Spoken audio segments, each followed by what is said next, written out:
Good morning. It is Tuesday, July 28th, 2020, and I am back here with another bedroom set behind me for Bed Talk number 92.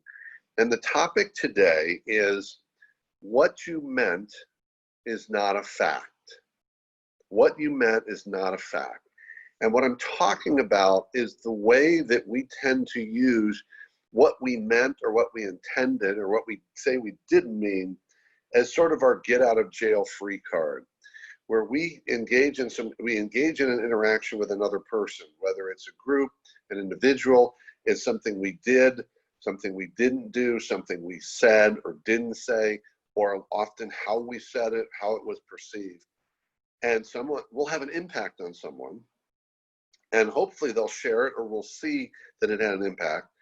And our default is to go say something like, but that's not what I meant, or this is what I meant. And what I would encourage you to think about is, especially in terms of, this is about relationships, this is about trust, this is about leadership, this is about connection, this is about personal, this is about professional, that what you meant is not a fact.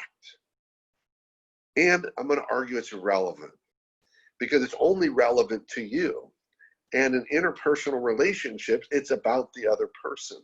And frankly, if you're falling back into what you meant, there's really an arrogance in that, and you're saying it's all about me. And there's two ways that what you meant is not a fact, because you may say, no, I know for a fact what I meant. And I'm going to argue that often we don't, that often the perception that someone has of us in that interaction with us, there's truth in that. It's not just about them. They didn't just misinterpret. There may be some issue going on with me in this relationship with the other person. There may be some trust issues there. There may be something else going on in my life that got projected or dumped on that person in that interaction or that communication. So it's not, I would argue it's not a fact what you meant. And the second part is even more important. To pretend that it's a fact is basically saying to someone, I don't care how you feel, I don't care what your experience was, and I'm not taking responsibility for the impact I had on you. And that's where I'd love to see a change in the world. That's certainly where I'd love to see a change in leadership, because I believe that leaders, whether you have a position or not, leadership means you take full ownership and responsibility for the impact you have on others.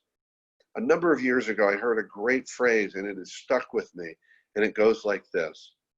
We judge ourselves based upon our intent, but others judge us based upon our impact.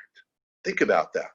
I judge myself based upon what I intended or what I meant, but other people judge me based upon the impact I have on them, because that's the experience they have. And it's a choice. I can choose to be dismissive of their experience by falling back to what I meant or intended, or I can be fully open to it and take ownership of it. Perhaps an apology is appropriate, but even more important than the apology is really seek to understand the ways that what I did or didn't do or said or how I said it had an impact on them. So that's it for today.